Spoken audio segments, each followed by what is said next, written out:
ان کے جب کاغذات مسترد ہوئے تو وہ ان کو پتہ نہیں اغوا کر لیا گیا، کہیں اٹھا لیا گیا. وہ منظر یہاں پر نہیں ہے جب تک نوٹیفیکیشن جاری ہو گیا تھا کہ جی آسا زرداری بھٹو صاحبہ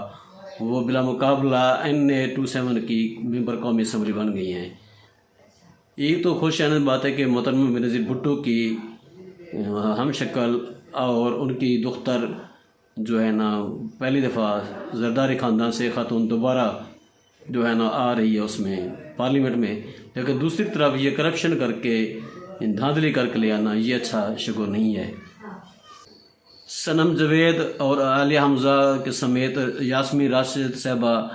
جن کو کینسر کا مرض ہے ان کو کیسز پر کیسز یعنی کہ ایک مقدمے سے دوسرے مقدمے میں جیل کاٹنی پڑ رہی ہے. حالانکہ وہ جو ہے نا یاسمین راشد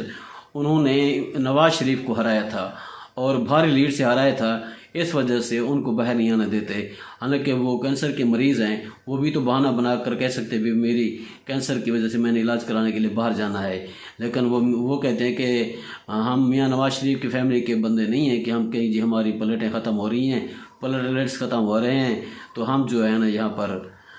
پاکستان میں نہیں، ہمارا علاج لندن میں ہوگا. انہوں نے کہا بھی ہمارا جینا مرنا پاکستان کے لیے ہے اور پاکستان کے میں ہی ہم رہیں گے. ظلم و جبر کرنے والے کا ضمیر سو جاتا ہے مگر وہ اللہ تعالیٰ کی عدالت میں اس کو حساب دینا ہوگا. تو آگے بات یہ ہے کہ پچھلے 3-4 سال سے نا ساری جماعتوں نے عوام اور اسٹیبلشمنٹ کو آمنے سامنے کر دیا ہے. اس میں خاص کردار جو ہے نا PDM سے لے کر PTI تک یہ جو ہے نا اب عوام کا رخ دوسری طرف ہے اور اسٹیبلشمنٹ کا رخ دوسری طرف ہے. تو اس میں پاکستان کے اندر سیاسی معاشی استحکام جو ہے نا وہ نظر آتا نہیں دکھائی دیتا. دوسری طرف PTI کے جو ہے نا وہ ورکر کہیں یا ان کے جو جیالے کہیں کچھ بھی کہیں، انہوں نے ایک عجیب سا لفظ استعمال کیا ہے کہ PTI کو جو زیادہ نقصان پہنچا ہے بانی PTI کو اور PTI کو یعنی کہ مکمل تحریک کو جو نقصان پہنچا ہے وہ قاضی فیض عیسیٰ صاحب کو پہنچا جو chief justice of supreme court ہیں، اور ان کے بارے میں ایک لفظ ٹاؤٹ کا استعمال کیا ہے جو میرے خیال میں مس کنڈکٹ ہے. توہین عدالت بھی لگ سکتی ہے ان پر، کیونکہ یہ بات کرنا زیب نہیں دیتا ایک سیاسی پارٹی کو کہ بھی کسی ایک اہم عہدے پر بیٹھے شخص کے بارے میں ایسی باتیں کریں. بے شک ان کے خلاف قانونی کارروائی جو ہے یا احتجاج کر سکتے ہیں آپ. اچھا، بلوچستان کے تمام سینیٹرز پنجاب کی طرح بلا مقابلہ منتخب ہو گئے ہیں. یہ بلا مقابلہ والا جو ہے نا سلسلہ تیسری جگہ پر پہنچ گیا ہے، آگے پتہ نہیں کہاں تک جائے گا. تو خیر، مبینہ ذرائع کے مطابق Ishaq Dar deputy prime minister بننے جا رہے ہیں، لیکن بلاول بھٹو ان کی راہ میں حائل ہو سکتے ہیں کیونکہ اسحاق ڈار وزیر خزانہ بھی نہ بن سکے، ان کی جگہ پر اورنگزیب صاحب آ گئے. تو پیپلز پارٹی حکومت کا حصہ بننے کے لیے تیار بیٹھی ہے، صرف فیصلہ کرنا ہے کہ عید الفطر کے بعد بنے حکومت کا کابینہ کا حصہ یا پھر بجٹ اجلاس کے بعد. اور لیکن جب وہ حکومت کا حصہ بنیں گے تو ان کی پہلی ڈیمانڈ جو ہے نا مبینہ طور پر وہ یہ ہے کہ بلاول بھٹو صاحب کو تو پہلی ترجیح تو ہے ڈپٹی وزیر اعظم کی، اور دوسری ترجیح ان کی ہوگی اگر وہ عہدہ نہ ملا تو پھر وہ دوبارہ سابقہ جو ان کا عہدہ تھا وزیر خارجہ کا وہ کم عمر وزیر خارجہ بنیں گے، لیکن کم عمر ہو کر سب سے زیادہ اخراجات کرنے والے پہلے وزیر خارجہ پاکستان ہوں گے. پیپلز پارٹی نے بیان دیا ہے کہ ہم نون لیگ کی حکومت تو بنوائیں گے، کہا تھا انہوں نے، لیکن خود حکومت کا حصہ نہیں بنیں گے. لیکن اہم وفاقی وزارتیں بھی لے لی ہیں اور اہم عہدہ صدر پاکستان کا عہدہ بھی لے لیا ہے، سندھ حکومت بھی لے لی ہے، بلوچستان میں بھی حکومت لے لی ہے.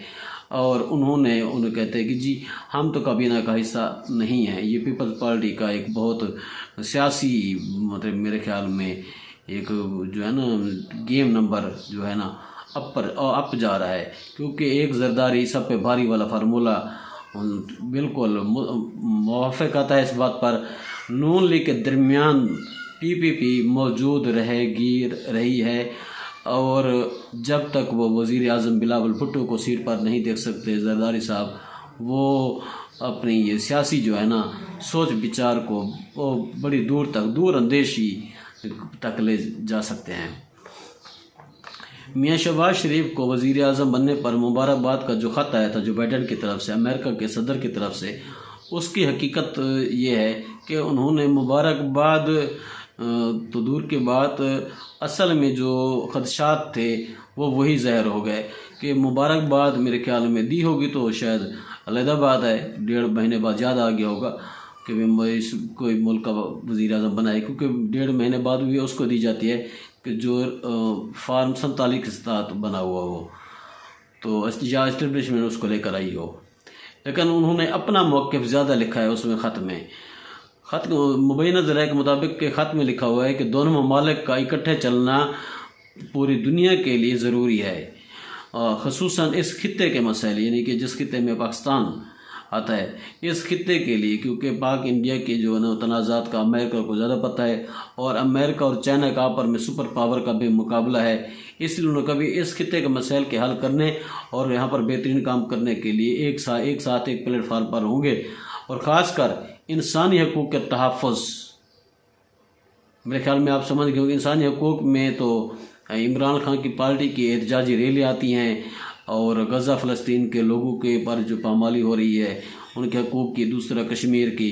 یہ 3 ایشو جو ہیں، کیونکہ عمران خان بھی جیل میں ہے، جو پاکستان کا سب سے پہلا وزیر اعظم ہے، پڑھا لکھا، سب سے زیادہ پڑھا لکھا، اور جس پر کوئی کرپشن نہ تھی لیکن کرپشن بنائی گئی، تو انہوں نے اس کی طرف تھوڑا سا اشارہ کر دیا ہے کہ اگر آپ ہمارے ساتھ نہیں چلیں گے تو انسانی حقوق کا بہانہ بنا کر ہم عمران خان کو پھر فرنٹ لائن پر لے آئیں گے، اور بہترین جمہوریت کے لیے جو بائیڈن حکومت کے پاکستان کے ساتھ الحاق اشتراک ہمیشہ ہر وقت جا رہا ہے، انہوں نے یہ کہ بھی ہم ہر وقت آپ کے ساتھ ہیں، لیکن انڈیا انہوں نے یہ دے دیا ہے کہ جیسے وہ پاک ایران جو گیس پائپ لائن کا معاملہ تھا، وہ میرے خیال میں اس کو جو ان کا معاملہ ختم کرنے کے لیے کہ تاکہ وہ پاکستان کا ایران کے ساتھ کوئی معاہدہ نہ ہو سکے سستا تیل کا یا سستی گیس کا، تو اسی لیے وہ ان کو جو ہے نا خط لکھ دیا ہے تاکہ ان کو باور کرا دیا جائے۔ اچھا، 2008 سے 2024 تک جو ججز ہیں ان کے لیے کیا باتیں ہو رہی ہیں؟ یہ 6 ججوں کا خط کا معاملہ، پھر اس کے بعد سپریم کورٹ میں جو ہے نا چیف جسٹس آف پاکستان نے فل کورٹ کا جو اجلاس بلایا، اس کے بعد قائد ایوان مطلب جو ہیں وزیر اعظم میاں شہباز شریف کو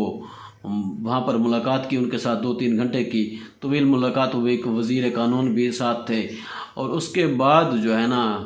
انہوں نے یہ کہا کہ یک رکنی یا فل کورٹ بینچ یعنی کہ انکوائری کمیشن، اب انکوائری کمیشن پر جو ہے نا بات وہ ابھی تک نہیں بن پائی، تو کافی لوگوں کا جو جن میں مطلب وکلاء برادران ہیں، ریٹائر ججز ہیں، حاضر سروس ججز ہیں، اور سیاستدان ہیں، عالمی مبصرین ہیں، تو عدلیہ کے ساتھ جڑے ہوئے سب لوگوں کا قانون کے جو قانونی ماہرین کی رائے یہ ہے کہ 2008 سے لے کر 2024 تک جو حاضر سروس ہیں اور جو ریٹائر جج ہیں ان میں سے 12 رکنی 13 رکنی فل کٹ بینچ بنا کر ایک انکوائری کمیشن بنایا جائے تاکہ وہ فری اینڈ فیئر انکوائری کر کے جو ہے نا اس میں جو مس کنڈکٹ ہیں